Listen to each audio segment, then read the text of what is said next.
Guys, we are looking at the Testo 317-3 carbon monoxide monitor. This is for on your person. For most of you, this will be used in conjunction with jobs that are dealing with combustion-fired appliances like oil furnaces, oil boilers, gas furnaces, stuff like that. There's a clip on the back where it can hook to your belt, so you always have it on you, which is a good thing because you want to monitor that, because carbon monoxide is a scary thing. You can fill up a room and you won't even notice before it's too late.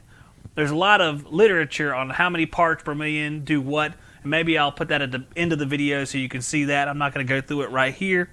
But this is the box it came in. A relatively small device. We'll do the measurements in a moment. I'm just going to go over how it works. I've already put the case on it. As you can see, the device is inside. There's the screen, the sensor up top. You have a small hole for headphones. Do not try to put your regular headphones in there. They will not fit, as I found out. So you have this little one earbud that you can plug in there, or you can just listen to the sound out loud, which is what I did during the test. I'll show you shortly. So you want to pull that pretty tight, or else that little hole in the top will not line up properly, and you will get irritated. So as you can see, it'll fit in right here. It's kind of tight. As you can see, it's pulling on it now, so you have to pull that pretty tight to have that in there. It will stay in there, but it just was easier for me just to leave it out and have the noise just be out loud without having the earphones. So what I'm going to do is I'm going to turn it on right now. So it's on right now. It says 0 parts per million. What I'm going to do is I'm going to go over some of the functions here. There are several functions this thing can do. You can set the alarm limit. We're not going to go through that right now. You can also toggle in between sound, which you see the little speaker symbol, and no sound, so you just have the display but not the audible noise. You can hit the play symbol. It'll go through hold, max, and back. If you want to zero out the sensor, say it's reading 2 parts per million, it's out in the open, you know it's good to go, you can hit the play plus the speaker symbol to clear out that signal and zero it out. So it's pretty simple stuff. I'm going to get out our scale and our tape measure. We're going to measure this thing. I'm going to show you how big it is and how much it weighs. Really, the only job of this device is to keep you alive and let you know when CO is rising in the room. The monitor was set up so it rang off a warning signal around 10 parts per million. You'll see that during the test coming up shortly. But right now I'm going to do the weight. We're going to do the length and width. And I'm going to show you a little bit more here coming up in just a minute. I have my scale right here. We're going to place the 317-3 on the scale, complete with lanyard on the end. The total weight is 4.3 ounces. I'm going to place the earbuds up there too, which makes it 4.5 ounces. By comparison, the tape measure I'm going to measure it with is almost 12 ounces. And my iPhone 5 is 6 ounces. So it's a relatively light device, which is a good thing because you're going to wear it on your person. You want it to be light, which it is. So that's our weights. The height of this device, we're going to go with roughly 6.5 inches tall, just shy of 2 inches wide, and roughly 1.5 inches deep, counting the belt clip. So not a large device. You're not going to really notice this on your person. It's definitely worthwhile having one of these things. My impressions of this device is I like the case, I like the device. It's small. I'm not going to say that it's fragile, but you're going to want to leave it in the case all the time to protect it for sure. The case is just a little bit finicky getting that hole to line up, but if you don't use this, like I would not use it, it's not going to make much of a difference. But if you are wanting to use the earbud, if you're in an environment where you want to stay very quiet, it is a little bit finicky, but that's being kind of picky. The device looks good overall. My impression is very light, very easy to use. For what it is, you can open it up and use it right away. You don't even have to read the instructions. Hell, I know most of us don't. That's why you're watching this video, right? The price of this device is roughly $180. You can see on the side of the box, there's a range of specifications. The English is one of many languages, because you can see they must sell this thing all over the place.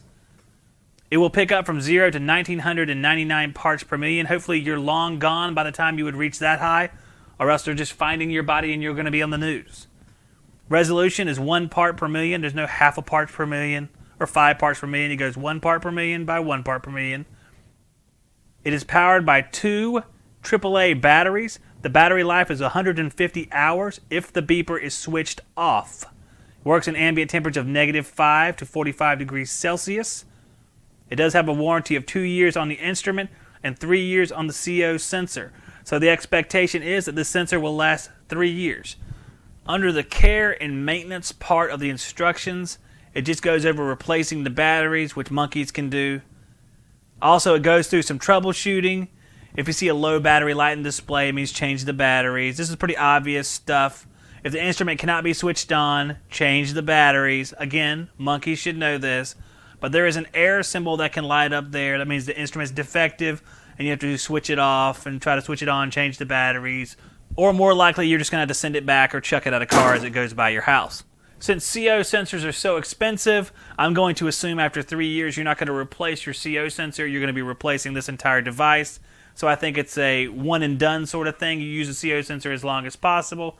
As long as you weren't putting it in the tailpipe of your car, you'll use it for the 3 years and then probably just get a new device. So that's a Testo 317-3. What we're going to do now is I'm going to show it in action with a very nice cinnamon scented candle, which you guys can't enjoy, but I enjoyed it very much. We'll see how much CO that particular candle puts out and what kind of response time this device has.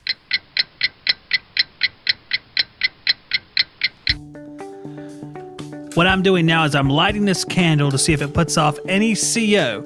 All this is taking place in my shop just a couple feet away from the studio where I broadcast all the live events. And as you can see, it's picking up CO a few seconds after the candle is lit.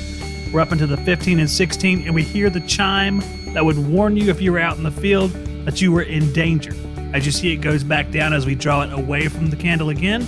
But as it comes back, it begins to elevate. You see we're into the 20s now, and I think we can get all the way up to 30 in just a second. Had to take it away from the source again. It goes back down. So it's doing its job, guys. It's doing exactly what it was designed to do. As you can see, it's starting to elevate again. Our alarm is going off again. We passed the 10 parts per million threshold, all the way up to 30. A lot for a candle, guys. It might surprise you. That's a Testo 317-3. Here's my final thoughts on the Testo 317-3. I think it does exactly what it says it's going to do. It monitors CO. It alarms when it reaches a certain level. It clips right on your belt, thanks to the belt clip. Has a nice case. So overall, I think it's a good tool. Now, the only negative things I could think of to say would be, since it is light, I'd be worried about it being fragile. So I definitely keep it in the case all the time. The case kind of blocks the little headphone jack sometimes. Not a huge deal because I wouldn't use the headphones. But if you're in a loud environment like a mechanical room, you might have to use that earbud to listen in. So you want to make sure you stretch that thing nice and tight because otherwise it'll block the hole. But these are sort of nitpicky little things. Overall, I would recommend this tool. I think it's a good tool, especially if you guys are working on a lot of combustion appliances. You want to be safe. So the Testo 317-3 will do that for you. So overall, I'd give it a thumbs up. And I hope you guys have a good one. Let me know what you think in the comments. Do you think the Testo 317-3 would work for you? Those of you who have one already, do you like it? And what other brands of CO monitors do you guys like? I know Senset makes a lot. I know there's more than that. So put in the comments what you like. What did I miss during this review? Did you want to see something else that I could do for the next one? Make sure to let me know, guys. I appreciate it.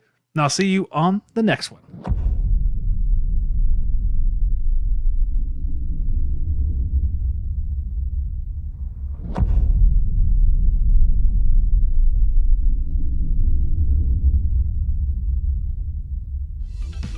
HVAC Shop Talk podcast is proud to partner with TruTech Tools to bring you great deals on great brands like Refrigeration Technologies, Retro Tech, and also the brand new AccuTools True Blue hose kits.